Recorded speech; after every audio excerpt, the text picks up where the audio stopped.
sudah ditentukan, baik itu sistem PPDB yang afirmasi, yang zonasi, itu saya kira para kepala sekolah harus tetap on the track dengan jalur yang memang sudah ditentukan. Tidak ada lagi hal-hal yang lain atau tidak ada hal-hal yang pokoknya menyimpang gitu. Titip menitip gitu.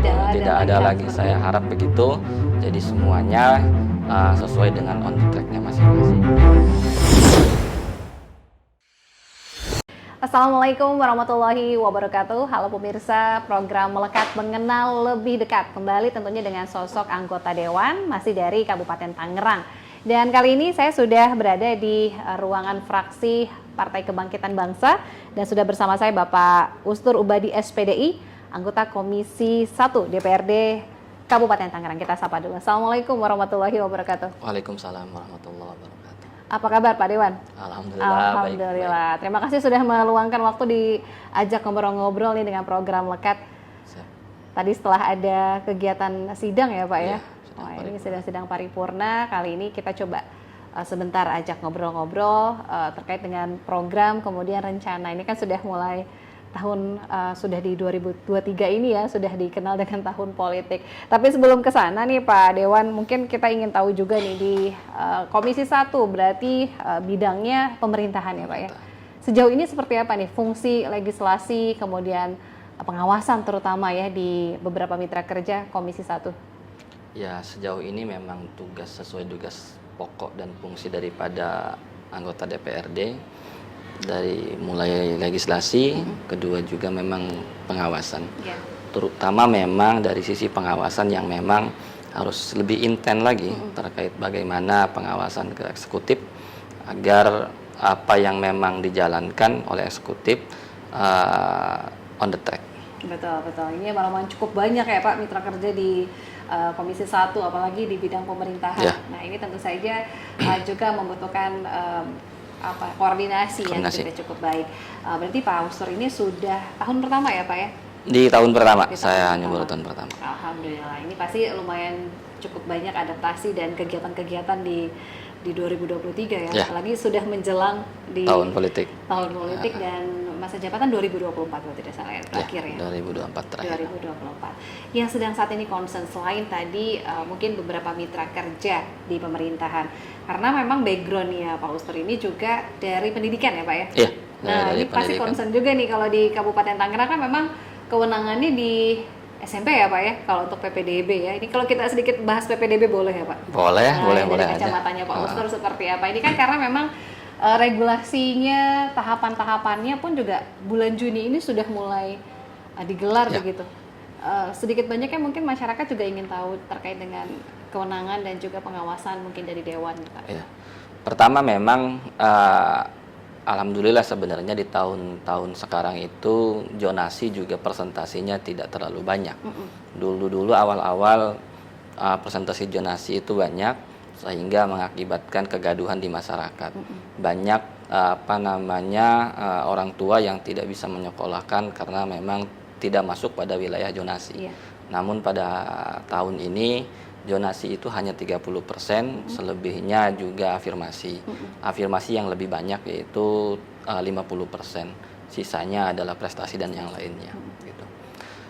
Terkait juga soal pendidikan di Kabupaten Tangerang untuk menengah atau SMP atau SD yang dasar itu ada dua. Pertama adalah sekolah yang negeri, yang kedua adalah sekolah swasta. Pada saat ketika PPDB ini memang ya masyarakat banyak kecenderungan ke negeri. Itu namun kita juga tidak menafikan bahwa sekolah swasta hadir untuk membantu pemerintah dalam upaya memfasilitasi pendidikan warga Kabupaten Tangerang. Itu adalah bentuk upaya daripada masyarakat membantu pemerintah untuk memfasilitasi. Karena memang jelas ketika memang hanya disandingkan di negeri saja belum bisa tercover atau belum bisa terpenuhi untuk masyarakat Kabupaten Tangerang yang memang semakin tahun bonus demografi ini semakin meningkat. Betul, dan termasuk juga kalau tidak salah 29 kecamatan ya Pak ya? 29 kecamatan bisa mengakomodir lulusan-lulusan dari tingkat SD ke SMP, SMP ke SMA mungkin ya, untuk di jalur yang lebih tinggi lagi. Namun dari segi kuantitasnya nih Pak, dari segi kuantitasnya apakah juga jumlah yang saat ini mungkin yang negeri? Karena memang banyak masyarakat, orang tua, calon siswa yang anggapan stigma sekolah favorit itu masih ada gitu ya. Jadi bagaimana untuk bisa menghilangkan tadi sekolah A, sekolah B, kemudian pemerataan tentu saja ya, agar di setiap sekolah itu tidak ada lagi pengkotak-kotakan, jadi sama. Seperti apa sih Pak? Kalau dengan sistem PPDB yang hari ini sebenarnya tidak ada sekolah favorit. Betul. Karena 50% itu afirmasi. Afirmasi itu diperuntukkan untuk warga yang memang, mohon maaf, menengah kelas menengah ke bawah. Artinya memang yang tidak mampu. Itu 50%. 30%-nya adalah zonasi, selebihnya adalah prestasi dan yang lainnya. Artinya tidak ada yang memang kelas-kelas di masyarakat untuk pendidikan, semuanya berhak mendapatkan pendidikan di Kabupaten Tangerang.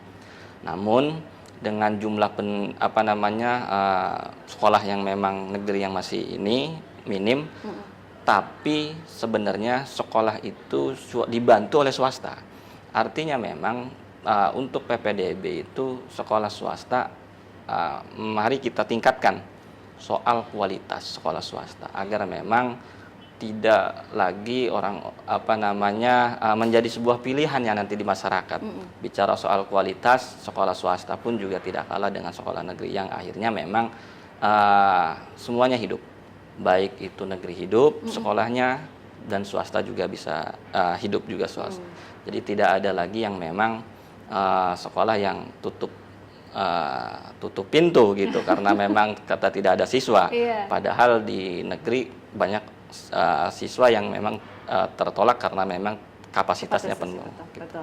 Ini bagaimana untuk bisa pemerataan tadi ya, dan juga masyarakat tentu saja bukan baru tahun kali ini begitu ya, untuk sistem zonasi tadi dengan beberapa jalur-jalur lainnya. Mudah-mudahan juga bisa mengikuti begitu ya dengan jalur ini. Tentu saja mungkin dari segi pengawasannya ya, bagaimana masyarakat bisa betul-betul mendapatkan haknya begitu ya. Ini kan tentu saja perlu pengawasan. Perlu pengawasan karena biasanya gaduh, ada macam-macam kegaduhan lah di PPDB. Namun apa yang memang sudah ditentukan, baik itu sistem PPDB yang afirmasi, yang zonasi, itu saya kira para kepala sekolah harus tetap on the track dengan jalur yang memang sudah ditentukan. Tidak ada lagi hal-hal yang lain, atau tidak ada hal-hal yang pokoknya menyimpang, titip menitip gitu. Tidak ada lagi. Saya harap begitu. Jadi semuanya sesuai dengan on the track-nya masing-masing, agar ya apa yang memang menjadi kebutuhan masyarakat, apa yang menjadi fasilitas masyarakat juga terpenuhi. Walaupun memang tadi saya sampaikan kapasitasnya kurang sekolah negeri, namun banyak sekolah swasta yang di sampingnya, baik itu samping kanan, samping kiri, sekolah negeri yang memang toh nyatanya masih bisa membuka ruang gitu. Makanya untuk swasta ya tingkatkan soal kualitasnya agar memang itu juga menjadi pilihan dari masyarakat. Betul, jadi tidak ada lagi istilahnya memaksakan gitu untuk masuk di sekolah tertentu tadi, karena memang tadi kan kapasitasnya rombongan belajar ini sudah ditentukan, jadi tidak lagi ada stigma tersebut ya. Mudah-mudahan ini juga tidak mengalami hal-hal yang berkendala begitu besar ya, terutama mungkin pada saat waktunya juga kan mepet begitu. Nah, selain tadi ya PPDB yang mungkin saat ini juga sedang concern dari pengawasan dewan, tentunya juga ada mungkin masukan-masukan pada saat kunjungan ke dapil begitu ya, PSS dan lain sebagainya. Selain itu apalagi sih Pak biasanya yang mungkin diaspirasikan dari masyarakat? Yang diaspirasikan untuk sekolah menengah lanjutan, untuk baik itu SMA atau SMK, walaupun memang kapasitasnya bukan di DPRD kabupaten atau wilayah kabupaten, itu kan wilayahnya provinsi. Betul. Namun kalau kita turun di masyarakat, orang nggak mau tahu soal itu, mau itu apa kewenangan provinsi atau bagaimana, itu yang memang ini pun soal sekolah SMA, sekolah SMK. Nah, ketika memang saya hanya sekedar saran dari Kabupaten Tangerang ini ketika memang di SMK provinsi mau menentukan unit sekolah baru, agar menentukan jurusan sesuai dengan lokalnya kabupaten tersebut. Kalau di Kabupaten Tangerang ini sudah industri, artinya memang kebutuhan pasar kerjanya di mana. Jangan lagi-lagi USB, unit sekolah baru yang dihadirkan oleh provinsi, pembukaan jurusannya tidak sesuai. Akhirnya memang lulusannya, sehingga efeknya adalah tetap di Kabupaten Tangerang, karena warga Kabupaten Tangerang banyak yang memang lulusan-lulusan di SMK Kabupaten Tangerang itu tidak sesuai dengan kebutuhan industri, sehingga akhirnya mereka juga berkesempatan kecil untuk masuk di wilayah industri. Itu. Dan jangan sampai nanti malah menjadi penyumbang angka pengangguran lagi ya dari lulusan-lulusan SMK tadi ya. Dan bonus demografi ini kan tidak bisa dielakkan lagi bahwa hampir 25 ribuan lulusan SMK. Sedangkan lowongan pekerjaan kan nggak nyampe setiap tahun itu terus bertambah ya, apalagi PR di tahun sebelumnya juga masih cukup tinggi. Walaupun itu kewenangan provinsi, efeknya tetap di Kabupaten Tangerang. Karena memang domisili di Kabupaten Tangerang. Mudah-mudahan bisa menjadikan solusi ya bagaimana nanti program, kurikulum dan lain sebagainya disesuaikan dengan kebutuhan pasar ataupun juga kebutuhan industri yang sesuai di Kabupaten Tangerang. Nah, ini sebelum penutup mungkin terakhir ini tadi disampaikan bahwa tahun pertama begitu ya di DPRD Kabupaten Tangerang. Nah, tentu saja ini 2024 sudah semakin dekat.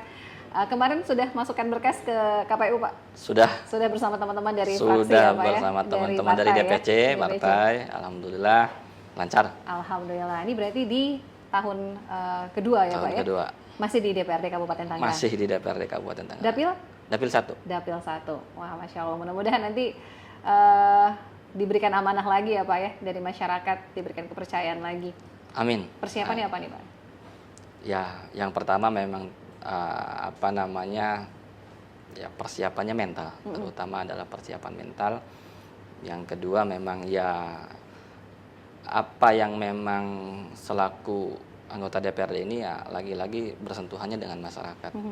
Saya coba untuk menjadikan saya menjadi politik kehadiran lah di masyarakat, agar apa yang memang saya bisa bantu, mudah-mudahan juga bisa bantu, dan apa yang dibantu itu bermanfaat, terutama masyarakat itu intinya apa yang disuarakan, apa yang diaspirasikan, minimal kita dengar saja dulu, karena mereka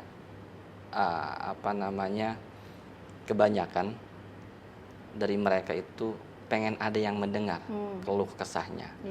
Lantas kepada siapa mereka mengadu, maka saya coba untuk hadir apa yang memang menjadi aspirasi masyarakat. Mendengarkan dan kemudian menyampaikan sebagai penyambung lidah dari masyarakat. Benar. Terutama mungkin dari beberapa mitra kerja tentu saya berhubungan langsung dari aspirasi masyarakat. Saya lagi terima kasih banyak Pak Uster Ubadi SPDI. Sama-sama. Komisi 1 anggota Komisi 1 DPRD Kabupaten Tangerang sudah berbagi waktu dan meluangkan untuk ngobrol-ngobrol di program Lekat. Mudah-mudahan kita ketemu lagi di lain kesempatan dan mudah-mudahan diberikan kesehatan dan kelancaran di setiap aktivitas. Dan pemirsa program Melekat, tuntas sudah kebersamaan kita untuk episode kali ini. Terima kasih banyak atas kebersamaannya dan mohon maaf jika ada salah kata. Saya Ratu Fitri pamit. Wassalamualaikum warahmatullahi wabarakatuh. Waalaikumsalam warahmatullahi wabarakatuh. 3, 2, 1.